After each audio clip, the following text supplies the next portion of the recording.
Well good afternoon, अस्सलाम वालेकुम, it's Mansoor. और हम अपने यूट्यूब चैनल पे अपनी सीरीज को आगे बढ़ाएंगे। जैसे कि मैंने आपको बताया था, हम 9th की साइंस को हमने शुरू करा है। तो 9th का हमने कल चैप्टर करा था is matter around us pure. हमने उसका पहला एपिसोड करा था, आज उसका सेकंड एपिसोड है, जिसके अंदर मैं आपको कुछ और इंपॉर्टेंट टर्म्स बताने वाला हूं चैप्टर से रिलेटेड।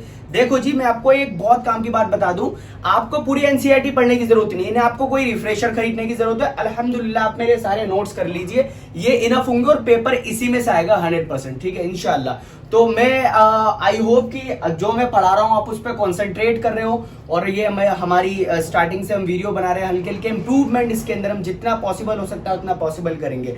तो मैं आज भी आपको पहले बता दे रहा हूं मैं आपको क्या पढ़ाने वाला हूं। सबसे पहले some other example of solution. जैसे कि अगर आपने मेरी पहली वीडियो नहीं देखी है सेकंड चैप्टर की, तो आप जाके फर्स्ट पहले पार्ट देख लीजिए, उसके बाद आपको सेकंड पार्ट बहुत अच्छी तरीके से समझ में आएगा।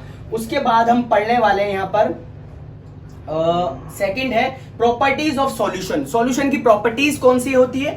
उसके बाद हम तीसरा पार्ट हम यहाँ पर पढ़ने वाले हैं कॉन्सेंट्रेशन ऑफ सॉल्यूशन।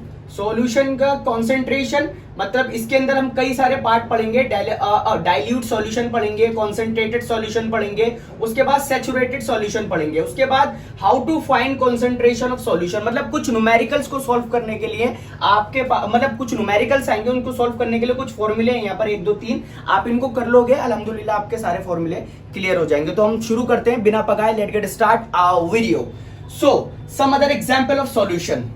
दूसरे एग्जाम्पल सॉल्यूशन के, जैसे कि solution of sugar in water, ठीक है, वाटर के अंदर शुगर को ऐड करना, वो शुगर सॉल्यूशन कहलाएगा। उसके अंदर सॉल्यूट जो होगा, सॉल्यूट होगा शुगर जो सॉलिड होगा जिसको मिलाया जा रहा है, और सॉल्वेंट क्या होगा, जिस पानी के अंदर उसको मिलाया जा रहा है वाटर, वो लिक्विड कहलाएगा, ठीक है।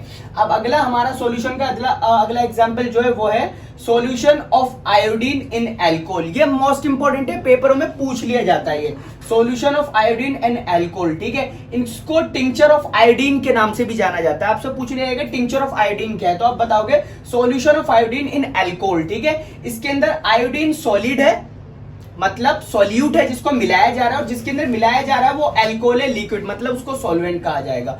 अगला एग्जांपल हमारा है एरेटेड ड्रिंक्स। एरेटेड ड्रिंक्स क्या होता है, सोडा वाटर कहते हैं इसको, ठीक है। सोडा वाटर के अंदर सॉल्यूट क्या मिलाया जा रहा है, मिलाया जा रहा है कार्बन डाइऑक्साइड जो कि गैस है, और सॉल्वेंट क्या है, पानी के अंदर इसको ऐड करा जा रहा है, ठीक है। अगला हमारा एग्जांपल है एयर, ठीक है। एयर के अंदर हम क्या देखेंगे, एयर के अंदर नाइट्रोजन 78% होता है और हमारा ऑक्सीजन 21% होता है। अब हमें कैसे पता लगे इसके अंदर की सॉल्यूट क्या है और सॉल्यूशन क्या है, जिसको हमारा मतलब जो हमारा कम मात्रा के अंदर है वो सॉल्यूट है, और जो ज्यादा मात्रा के अंदर, ज्यादा क्वांटिटी के अंदर है वो सॉल्वेंट है, ठीक है। तो सॉल्यूट हमारा ऑक्सीजन है जो कि 21% है, और हमारा नाइट्रोजन 78% है, वो हमारा सॉल्वेंट है जिसके अंदर उसको ऐड करा जा रहा है। तो ये हमारे some other example of the solution थे। अब हम अपने अगले पार्ट पे जाते हैं जो कि और भी ज्यादा इंपॉर्टेंट है, प्रॉपर्टीज ऑफ सॉल्यूशन। ये मोस्टली पेपर में पूछ लिया जाता है क्वेश्चन, बहुत फेवरेट क्वेश्चन है एग्जामिनर का, ठीक है। कुछ सॉल्यूशन की प्रॉपर्टी होती है, तो हम पढ़ते हैं। पहली प्रॉपर्टी क्या है, size of solute particles are smaller, मतलब जो सॉल्यूट के, जो हम सॉल्वेंट के अंदर ऐड करते हैं ना, सॉल्यूट जैसे कि शुगर हो गया, सोल्ट हो गया, उसके पार्टिकल्स बहुत ज्यादा छोटे होते हैं। कितने छोटे, 1 नैनोमीटर, 1 नैनोमीटर होते हैं, देख लीजिए 1 नैनोमीटर।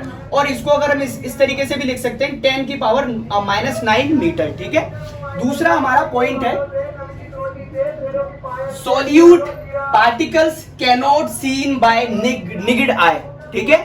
सॉल्यूट पार्टिकल जो होते हैं, सॉल्यूट के जो पार्टिकल्स होते हैं, जैसे कि नमक हो गया, शुगर, उसको हम नंगी आंखों से नहीं देख सकते, मतलब उसके लिए हमें कोई ना कोई गैजेट जरूर चाहिए उसको देखने के लिए, तभी हमें वो पानी में दिख सकता है। उसके बाद तीसरा पॉइंट हमारा particles do not scatter a beam of light. मतलब मैं आपको बता दूं, जैसे कि फॉर एग्जांपल एक गिलास है, आपने उसके अंदर शुगर को ऐड करा, ठीक है। आप अगर उसके अंदर से टॉर्च मारते हो तो उसकी जो बीम लाइट निकलने वाली है वो स्कैटर नहीं होगी, फैलेगी नहीं, वो आपको बाहर सीधी जाती हुई दिखाई देगी। मतलब फॉर एग्जांपल ये गिलास है, गिलास के आगे आपने पर्दा लगा दिया, यहाँ पर टॉर्च है, टॉर्च मारी तो आपको सीधा वो पर्दे पे दिखाई देगी, बीच में स्कैटर नहीं होगी, ठीक है। अगला पॉइंट है हमारा path of beam, light not visible in solution. जो हमारी उससे टॉर्च से निकलने वाली लाइट है वो आपको सॉल्यूशन में से दिखाई नहीं देगी, वो आपको सीधा पर्दे पे दिखाई देगी। ये हमारा फोर्थ पॉइंट होगा। पांचवा पॉइंट हमारा do not show Tyndall effect. भाई सब मोस्ट इंपॉर्टेंट पॉइंट है, most important point. Tyndall effect सिर्फ आप इतना जान लीजिए कि डू नॉट ये टिंडल इफेक्ट को शो नहीं करता। आगे वाले पार्ट में पूरा प्रॉपर तरीके से बताएंगे कि टिंडल इफेक्ट क्या होता है, ठीक है। 6 पॉइंट्स हमारा particles can not be separated by filtration. आपने जो सॉल्यूट को ऐड कर दिया है लिक्विड के अंदर, पानी के अंदर, जैसे कि शुगर हो गया या आपका सोल्ट हो गया, उसको फिल्टर से जो है अलग अलग नहीं कर सकते, ठीक है ना। क्लियर है। होमोजेनियस मिक्सचर है ना, जो ऐड हो गया वो तो ऐड ही हो गया भैया। यूनिफॉर्म मोशन के यूनिफॉर्म क्या कहते हैं, यूनिफॉर्म कॉम्पोजिशन के अंदर होता है, वो तो प्रॉपर तरीके से मिल जाता है, ठीक है। अगले पॉइंट पे आ जाइए, आपका कॉन्सेंट्रेशन ऑफ सॉल्यूशन। इसके अंदर 3 पॉइंट है। पहला है डाइल्यूट सॉल्यूशन। ये डाइल्यूट सॉल्यूशन होता क्या है? ये होता है solution that contain less amount of solute is cold dilute solution. मतलब जैसे आपका पानी है, आप पानी के अंदर 1 चम्मच जो है शुगर डाल रहे हो, मतलब कम मात्रा के अंदर डाल रहे हो ना शुगर या सोल्ट, तो उसको डाइल्यूट सॉल्यूशन कहा जाएगा। अगला है हमारा कॉन्सेंट्रेशन सॉल्यूशन। ये क्या होता है? Solution that contain high amount of solute. मतलब अगर आप ज्यादा मात्रा के अंदर जो है शुगर या सोल्ट मिला रहे हो तो आपका क्या कहलाएगा? वो आपका कॉन्सेंट्रेशन सॉल्यूशन कहलाएगा। अगला है सैचुरेटेड सॉल्यूशन। ये क्या है? When no more solute can be dissolved in solution. भाई साहब, मतलब आपने इतना सॉल्यूट मिला दिया, उसके अंदर इतना मिला दिया, क्या वो नहीं मिल पा रहा, वो अब नहीं मिल पा रहा, तो उस सिचुएशन को क्या बोलते हैं? उसको बोलते हैं हम सैचुरेटेड सिचुएशन। सैचुरेटेड सॉल्यूशन होता है हमारा। जैसे कि आपने एक वाटर का एक गिलास लिया, जिसके वाटर डाला, उसके अंदर आपने बहुत सारी चीनी डाल दी। एक वक्त वो आएगा कि वो चीनी नहीं घुलेगी, तो उसको क्या कहेंगे?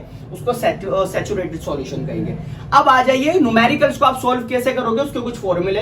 How to find concentration of solution, ठीक है। मास बाय मास, मतलब मास निकालने के लिए आप क्या करोगे?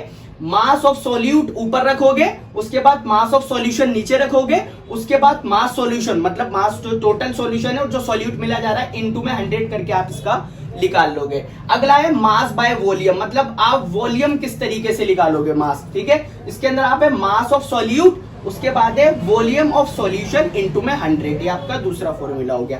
तीसरा फॉर्मूला है जो मैं अपने पास से बना रहा हूं, शायद बुक में नहीं है, आई थिंक ये पूछ लिया जाता है, एग्जामिनर पूछ लेता है। वॉल्यूम बाय वॉल्यूम, ठीक है। वॉल्यूम में से वॉल्यूम निकालना, ठीक है। वॉल्यूम ऑफ सॉल्यूट मतलब कितना सॉल्यूट मिलाया जा रहा है, और वॉल्यूम ऑफ सॉल्यूशन कितना है, इनटू में 100, ठीक है। ये आपके 3 न्यूमेरिकल्स होगा जो आपको पेपर में बहुत ज्यादा काम आने वाले हैं। तो हमारा चैप्टर एक हद तक 50+% हो गया है जितना, और आगे हम तीसरा पार्ट बनाएंगे इसका। तो वीडियो आपको कैसी लगी प्लीज लाइक करें, और आपको अगर किसी भी पॉइंट के अंदर डाउट है तो प्लीज कमेंट बॉक्स के अंदर बताइए। और आप अगर चैनल पे नए हैं तो प्लीज लाइक करें, शेयर करें और सब्सक्राइब कर दें, और बेल आइकन को जरूर बजा दें ताकि आने वाली वीडियो आपको टाइम पे मिल सके। So thanks for watching the video.